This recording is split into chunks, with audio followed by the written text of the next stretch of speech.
It is time now for Better Money with Joel Johnson. Today we are talking about common retirement fears. Joel is a certified financial planner and managing partner at Johnson Brunetti. Thank you so much for being with us. It's great to be here, Carol. So we've talked a lot about fear in retirement. It's not really a good thing to have, so you're dispelling some of the things that people need to know so that they can feel more empowered in their retirement. Right, one of the things that happens is when somebody steps into retirement, they lose that confidence of earning the paycheck. And now all of a sudden they realize, hey, what I've saved, I've got to live on that for the rest of my life. And sometimes that fear takes over and really changes someone's behavior, and it might not necessarily be healthy what they're feeling. Yeah, so number one, a big fear is investment loss. If you no longer have an income, then you worry about maybe your investments going south. Right, people worry about, oh, they know the market's going to go down. It happened a few times before in their lives, and sometimes they get too safe. They take their money and almost, for lack of a better word, bury it under the mattress, like just put it in the bank earning no interest.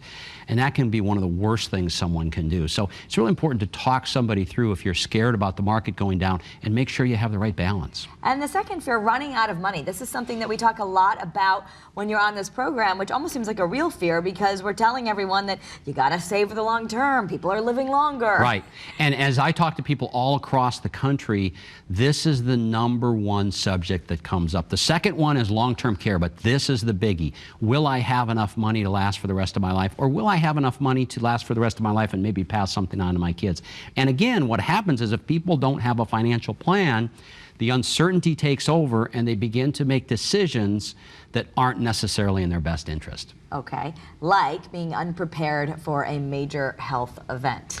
Right, and healthcare is a big issue. You know, the premiums go up every year. Even when someone's on Medicare and maybe having a supplement, it's much more expensive than it used to be, and it doesn't cover everything, and it certainly doesn't cover long-term care. So many times when we're doing financial planning, we're setting aside a little reserve account, sometimes a big reserve account, to make sure that these contingencies are covered. Also, we see parents and grandparents now setting aside some money to pay for kids or grandkids' health care because the benefits just aren't what they used to be. And so the grandparents are trying to help out. Exactly. And there's also the effect of inflation.